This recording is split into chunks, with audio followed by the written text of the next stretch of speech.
Hello friends, welcome to my YouTube channel Jagdeep Barthwal biology tutorial. And आज इस video में हम पढ़ने वाले हैं conceptual development of the principle of genetic engineering. देखिए, लास्ट वीडियो में हम लोगों ने प्रिंसिपल्स ऑफ बायोटेक्नोलॉजी पढ़ा था, जिसमें हमने दो कोर टेक्निक की बात करी थी। पहली जेनेटिक इंजीनियरिंग की और दूसरी बायो प्रोसेस इंजीनियरिंग की। हल्का से मैं आपको बता देता हूं और उस वीडियो का लिंक मैं डिस्क्रिप्शन में दे दूंगा, आप वहां जाके देख लीजिएगा। जब हम जेनेटिक इंजीनियरिंग की बात करते हैं तो हम क्या कर रहे हैं, यहां पे किसी ऑर्गेनिज्म का या होस्ट ऑर्गेनिज्म का कह लीजिए, हम उसके डीएनए या आरएनए के साथ मैनिपुलेशन कर रहे हैं, या कह लीजिए उसके जेनेटिक मटेरियल के साथ हम थोड़ा सा चेंज कर रहे हैं उसमें, ताकि वो ऑर्गेनिज्म हमें कुछ यूजफुल प्रोडक्ट बना के दे। सेकेंड, हमने कहा बायो प्रोसेस इंजीनियरिंग, जो हमारा जो दूसरा कंसेप्ट है या दूसरी टेक्निक है वो है हमारी बायो प्रोसेस इंजीनियरिंग। उसमें हम क्या कर रहे हैं, उस पर्टिकुलर ऑर्गेनिज्म को या होस्ट ऑर्गेनिज्म को माइक्रोबियल कॉन्टामिनेशन फ्री एनवायरनमेंट दे रहे हैं, ताकि वो अच्छे से ग्रो करे और हमारे लिए यूजफुल प्रोडक्ट बना के दे।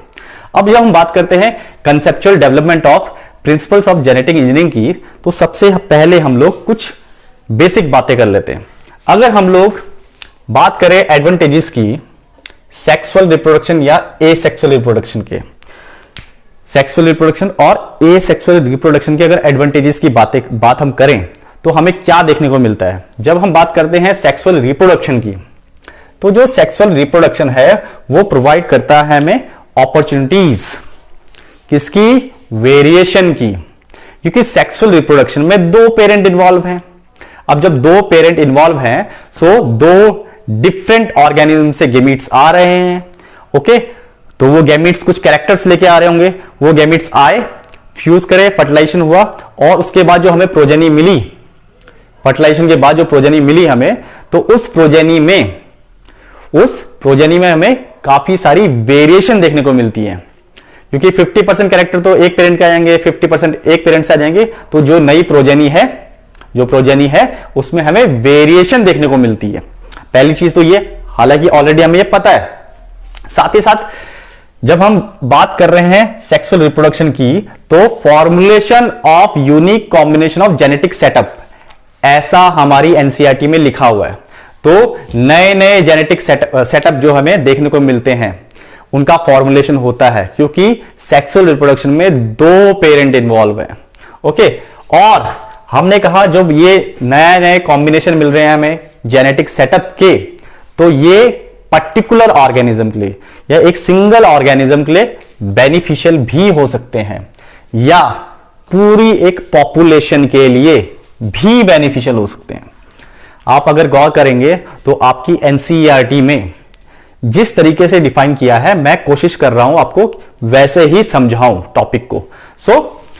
वो बेनिफिशियल भी हो सकती है, वो वेरिएशन जो है वो बेनिफिशियल हो सकती है पर्टिकुलर ऑर्गेनिज्म के लिए, या कह लीजिए एक पर्टिकुलर पॉपुलेशन के लिए। अगर हम बात करें एसेक्सुअल रिप्रोडक्शन की, एसेक्सुअल रिप्रोडक्शन में आपकी जो जेनेटिक इंफॉर्मेशन है वो प्रिजर्व रहती है। एसेक्सुअल रिप्रोडक्शन में जो जेनेटिक इंफॉर्मेशन है वो प्रिजर्व रहती है। कारण क्या है, क्योंकि यहां पे सिंगल पेरेंट इन्वॉल्व है और उस सिंगल पेरेंट से ही हमें नई प्रोजेनी मिल रही है। तो यहां पे तो कोई फ्यूजन ऑफ गैमीट्स हुआ ही नहीं है। अब सिंगल पेरेंट इन्वॉल्व है, उसने सेम अपने कैरेक्टर ट्रांसफर कर दिए प्रोजेनी में। इसी वजह से हम उसकी प्रोजेनी को क्लोन भी कह देते हैं, कि जो बच्चा है, जो ऑफस्प्रिंग है या प्रोजेनी है, वो तो सिमिलर है पेरेंट के। तो यहां पे तो कोई वेरिएशन का कंसेप्ट ही देखने को नहीं मिलता हमें। हमारी एनसीईआरटी में जो नेक्स्ट पॉइंट दिया हुआ है वो बात की है ट्रेडिशनल हाइब्रिडाइजेशन प्रोसीजर की।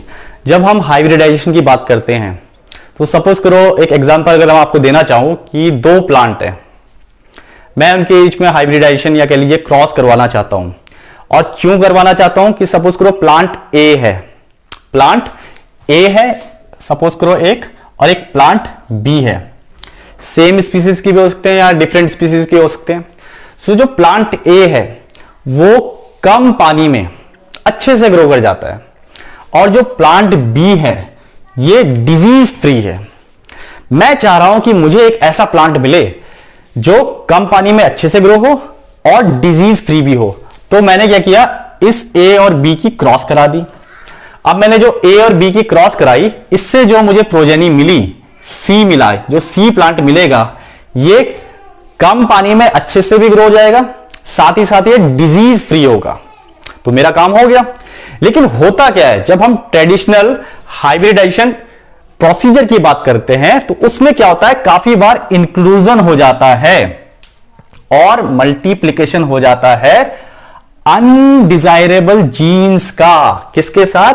डिजायर्ड जीन के साथ।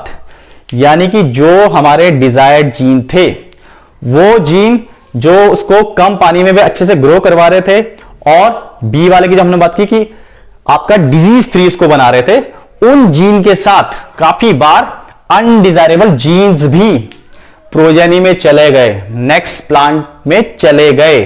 तो ये मामला बड़ा गड़बड़ हो रहा था कि मैं तो चाह रहा था कि भैया कि कम पानी में अच्छे से ग्रो करे और डिजीज फ्री भी हो जाए, मैं तो ये चाहता, लेकिन कोई तीसरी चीज की एंट्री हो गई जो मेरे काम की तो थी नहीं, लेकिन वो हो गई। तो वो मेरे लिए क्या हो गया, यानी अनडिजायरेबल जीन्स इस सी वाले प्लांट में आ गए। सो ये जो अनडिजायरेबल जीन आए, जब हम बात करते हैं ट्रेडिशनल हाइब्रिडाइजेशन प्रोसीजर की, तो काफी बार हमें ये देखने को मिलता था कि हम तो चाह रहे थे कि भैया डिजायर्ड जीन जाए और मेरा काम कर दे, लेकिन उसके साथ साथ अनडिजायरेबल जीन भी आपके एंट्री मार गए नेक्स्ट प्रोजेनी में, नेक्स्ट होने वाले प्लांट में। अब जब ये चीज हुई तो भैया सीधी सी बात है, जब कोई प्रॉब्लम होती है तो उसका सोल्यूशन भी ढूंढा जाता है। तो उसका क्या सोल्यूशन ढूंढा गया, अब आगे डिस्कस करते हैं हम लोग। हमने पढ़ा कि जो ट्रेडिशनल हाइब्रिडाइजेशन प्रोसीजर है उसमें इंक्लूजन हो जा रहा था, इंक्लूजन और मल्टीप्लिकेशन हमको देखने को मिल रहा था। किसका? अनडिजायरेबल जीन का डिजायरेबल जीन के साथ। अब डिजायरेबल तो मेरे काम का है, लेकिन उसके साथ कुछ ऐसे जीन भी आ जा रहे हैं जो मेरे काम के नहीं है। सो उसका इंक्लूजन भी हो गया और मल्टीप्लिकेशन भी हो गया। तो ये तो बड़ी समस्या थी। तो इस समस्या से हम उभरे कैसे, ये जो लिमिटेशन है इससे उभरे कैसे? सो इससे उभरने के लिए ही आपका जेनेटिक इंजीनियरिंग का कंसेप्ट या जेनेटिक इंजीनियरिंग की हम टेक्निक की बात करते हैं, वो इंट्रोड्यूस हुई, उसको खोजा गया। अब इसमें हमें फायदा क्या मिला जेनेटिक इंजीनियरिंग में, कि हम इसमें आइसोलेट कर सकते हैं और उसके बाद इंट्रोड्यूस करा सकते हैं किसी एक जीन को या सेट ऑफ डिजायर्ड जीन्स को। यानी कि हम आइसोलेट करेंगे किसी पर्टिकुलर जीन को जो मेरे काम का है, फिर मैं उसको इंट्रोड्यूस करा दूंगा किसी ऑर्गेनिज्म में। बिना अनडिजायरेबल जीन को इंट्रोड्यूस कराए, बिना अनडिजायरेबल जीन को इंट्रोड्यूस कराए, कि यहां पे मैं अपने हिसाब से जो मेरे काम का जीन है या सेट ऑफ जीन है उसको ही इंट्रोड्यूस कराऊंगा किसी ऑर्गेनिज्म में, और अनडिजायरेबल जीन को एंट्री नहीं मारने दूंगा। ओके, सो जब हम बात करते हैं टेक्निक्स ऑफ जेनेटिक इंजीनियरिंग की, तो इसमें हम क्या क्या इंक्लूड करते हैं? तो इसमें एक तो क्रिएशन ऑफ रिकॉम्बिनेंट डीएनए, जिसको हम आरडीएनए भी कहते हैं, then use of gene cloning and gene transfer. तो टेक्निक्स ऑफ जेनेटिक इंजीनियरिंग में आपका क्रिएशन ऑफ रिकॉम्बिनेंट डीएनए भी आ रहा है, यूज ऑफ जीन क्लोनिंग भी आ रहा है और जीन ट्रांसफर भी। तो ये तीनों चीज हमें जेनेटिक इंजीनियरिंग में देखने को मिलती है। सपोज करो कोई बैक्टीरिया था, कोई बैक्टीरिया है, ओके, और उस बैक्टीरिया का ये क्या है, जेनेटिक मटेरियल है। अब ये जेनेटिक मटेरियल है तो ये रेप्लिकेट भी करेगा, ओके, रेप्लिकेट करेगा तो नेचुरल सी बात है इसकी नई नई कॉलोनीज बनेगी। हमने क्या किया कि इस आपका जो बैक्टीरिया है, अगर हम इस बैक्टीरिया को देखें तो इसके हमने किसमें, जो इसका जेनेटिक मटेरियल है, इसमें अपना जीन ऑफ इंटरेस्ट एंट्री करा दिया। सपोज करो ये मेरा जीन ऑफ इंटरेस्ट मैंने इस बैक्टीरिया के जेनेटिक मटेरियल में इंट्रोड्यूस करवा दिया। अब नेचुरल सी बात है ये जो बैक्टीरिया का जेनेटिक मटेरियल है ये जब रेप्लिकेट करेगा तो मेरा जो मैंने एक कर्ली लाइन में बनाया हुआ है, मेरा जीन ऑफ इंटरेस्ट भी रेप्लिकेट करेगा। और जब नई कॉलोनीज हमें मिलेंगी जब हमें नई कॉलोनीज मिलेंगी तो उसमें मेरा जेनेटिक मटेरियल भी होगा। सो मेरा, ठीक है, तो इस तरह से काफी सारी कॉलोनीज बन जाएंगी और वो जितनी भी कॉलोनीज बनेंगी उसमें मेरा जेनेटिक मटेरियल जो ये कर्ली लाइन में मैंने दिखाया है वो भी मुझे देखने को मिलेगा। तो यहां पे क्या किया, जो मेरा जीन ऑफ इंटरेस्ट था मैंने सिर्फ उसको ही इस बैक्टीरिया के जेनेटिक मटेरियल में इंट्रोड्यूस कराया, उसके जेनेटिक मटेरियल के साथ मैंने जोड़ दिया और उसका जब जेनेटिक मटेरियल रेप्लिकेट हुआ, यानी उसने जब अपनी कॉपीज बनाई, तो जो कॉपीज बनी जैसे ये दिखा रखी है मैंने, ये सारी कॉपीज में मेरा जीन ऑफ इंटरेस्ट भी प्रेजेंट है। तो मेरा जीन ऑफ इंटरेस्ट या मेरा डाला हुआ जीन जब इसके जेनेटिक मटेरियल के साथ रेप्लिकेट करेगा तो भैया वो मेरे लिए प्रोडक्ट बनाएगा। जो भी प्रोटीन की फॉर्मेशन होगी वो मेरे लिए होगी, यानी कि जो प्रोटीन या जो प्रोडक्ट मैं बनवाना चाह रहा हूं, अब वो प्रोटीन वो प्रोडक्ट बनके तैयार हो जाएगा। तो फायदा ये हुआ, अब यहां पे कोई अनडिजायरेबल वाली तो कोई चांस ही देखने को नहीं मिल रहा, हमें सिर्फ डिजायरेबल जीन ही एंट्री करेगा और वो मुझे आगे जाके कोई पर्टिकुलर प्रोटीन या प्रोडक्ट बना के दे रहा है। एनसीईआरटी में एक क्वेश्चन पूछा है, हमसे पूछा है, do you know the likely fate of a piece of DNA which is somehow transferred into an alien organism. आपने वो डीएनए का सेगमेंट या वो डीएनए या कह लीजिए वो जीन इंट्रोड्यूस तो करा दिया किसी ऑर्गेनिज्म में, लेकिन उसका फेट क्या है, उसके साथ फ्यूचर में होने वाला क्या है, उसका भविष्य क्या है। सपोज करो कि ये कोई एक ऑर्गेनिज्म है और ये ऑर्गेनिज्म का जेनेटिक मटेरियल है। अब आपने तो इंट्रोड्यूस करा दिया डीएनए इसमें, इंट्रोड्यूस करा दिया डीएनए इसमें, तो इस डीएनए के साथ सपोज करो ये डीएनए है, ये आपका इंट्रोड्यूस कराया हुआ डीएनए है। ओके, सो इस डीएनए के साथ, इस पीस ऑफ डीएनए के साथ होगा क्या। सो एनसीईआरटी भी कह रहा है DNA would not be able to multiply itself in the progeny cells of the organism. एक तो ये कंडीशन बन सकती है कि इट मे बी जो डीएनए हमने इंट्रोड्यूस कराया है वो खुद से मल्टीप्लाई ना कर पाए प्रोजेनी सेल्स में, उस ऑर्गेनिज्म के प्रोजेनी सेल्स में।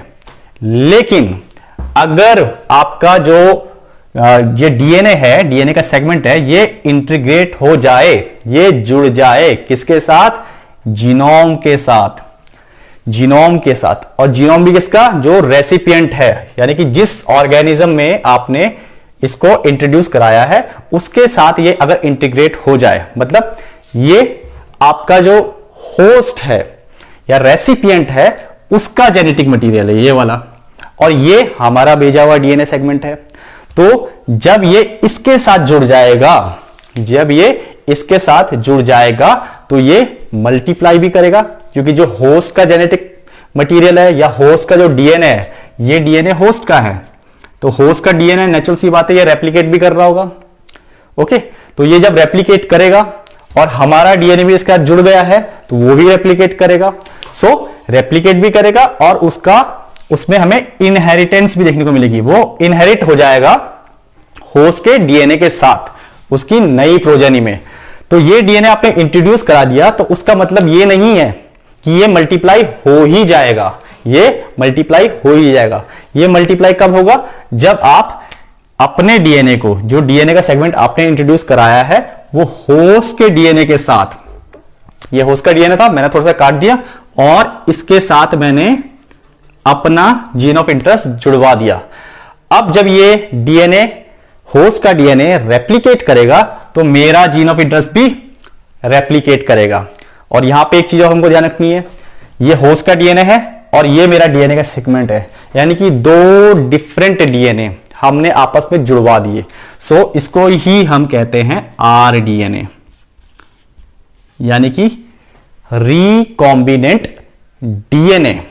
हमने जो डीएनए या पीस ऑफ डीएनए जो इंट्रोड्यूस कराया था एक होस्ट में, वो आपका रेप्लिकेट हुआ और रेप्लिकेट के बाद उसमें वो इनहेरिट भी हुआ आगे। सो ये हुआ कैसे, जब हमारा वो डीएनए जो हमने इंट्रोड्यूस कराया था उसको हम एलियन डीएनए भी कहते हैं, वो एलियन डीएनए जब क्रोमोसोम का, होस्ट के क्रोमोसोम का जब एक पार्ट बन गया तो वो रेप्लिकेट भी हुआ और इनहेरिट भी हुआ। अब क्रोमोसोम कहा तो कंफ्यूज होने की जरूरत नहीं है, यू ऑल नो दैट कि जब हम बात करते हैं डीएनए की तो वो कहां देखने को मिलेगा हमें, क्रोमोसोम्स में। ओके, सो क्रोमोसोम कहां देखने को मिलेगा, आपके न्यूक्लियस के अंदर। सो जब हमारा एलियन पीस ऑफ डीएनए किसका पार्ट बन गया, होस्ट के क्रोमोसोम का, तो वो रेप्लिकेट भी हुआ और इनहेरिट भी हुआ, रेप्लिकेट भी हुआ और इनहेरिट भी हुआ। सो ये रेप्लिकेट करेगा जब ये हमारा एलियन पीस ऑफ डीएनए है जिसको मैंने कर्ली लाइन से बनाया है, वो अब किसके जीनोम के साथ, होस्ट का जीनोम, ये वाला जो है ये आपका होस्ट का जीनोम है। सो उसके साथ वो जुड़ गया है। अब जुड़ गया है तो रेप्लिकेट भी होगा। यहां पे हमें जो मेन पॉइंट ध्यान में रखना है, अगर मैं बात करूं कि ये एक होस्ट का डीएनए है तो इस डीएनए में या इस जेनेटिक मटेरियल में एक स्पेसिफिक रीजन हमें देखने को मिलेगा।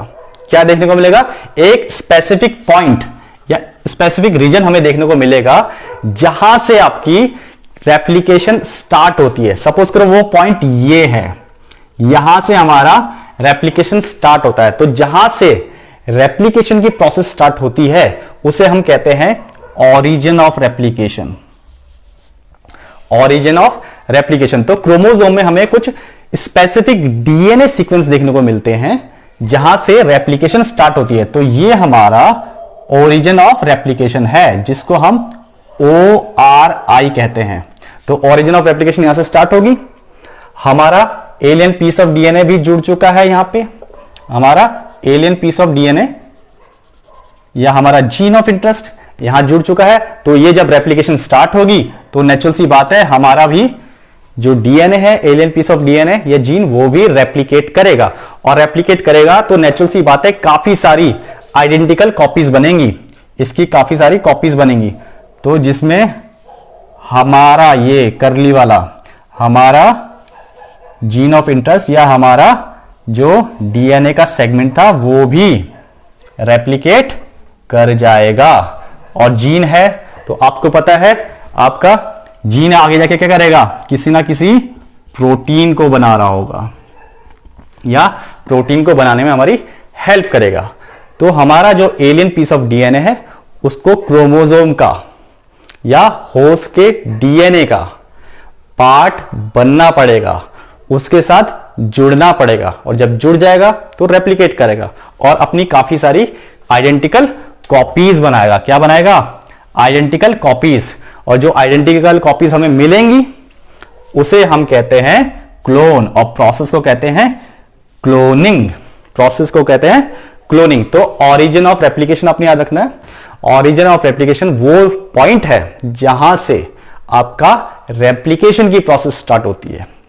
तो अगर हम डीएनए की बात करें तो डीएनए रेप्लिकेशन जहां से स्टार्ट हो रहा है तो उस पॉइंट को हम ओरिजिन ऑफ रेप्लिकेशन कहते हैं। और हम लोग कोशिश करते हैं हमारा जो जीन ऑफ इंटरेस्ट है या हमारा जो डीएनए सीक्वेंस है उसको हम इस ओरिजिन ऑफ रेप्लिकेशन के पास में इंट्रोड्यूस करा दें ताकि इजीली हमारा जो जीन ऑफ इंटरेस्ट है या डीएनए सेगमेंट है वो रेप्लिकेट कर जाए। तो ये बहुत जरूरी है कि इंटीग्रेशन हो हमारे एलियन पीस ऑफ डीएनए का या जीन का होस्ट के जीनोम के साथ या वो होस्ट के क्रोमोसोम के साथ जाके जुड़ जाए। ओके, तो आशा करता हूं आपको जो आज हमने इस वीडियो में पढ़े टॉपिक आपको अच्छे से समझ में आए होंगे। नेक्स्ट वीडियो में हम जो पहला आर्टिफिशियल रिकॉम्बिनेंट डीएनए बना था कोहन और बॉयर के द्वारा, उसको पढ़ेंगे कि उन दोनों ने मिलके किया क्या था, उन्होंने कैसे आर्टिफिशियल रिकॉम्बिनेंट डीएनए को बनाया था। तो इस वीडियो में इतना ही। चैनल से जुड़े रहिए, शेयर कीजिए, सब्सक्राइब कीजिए और प्लीज लाइक भी कर दीजिए यार। Thank you so much, bye bye.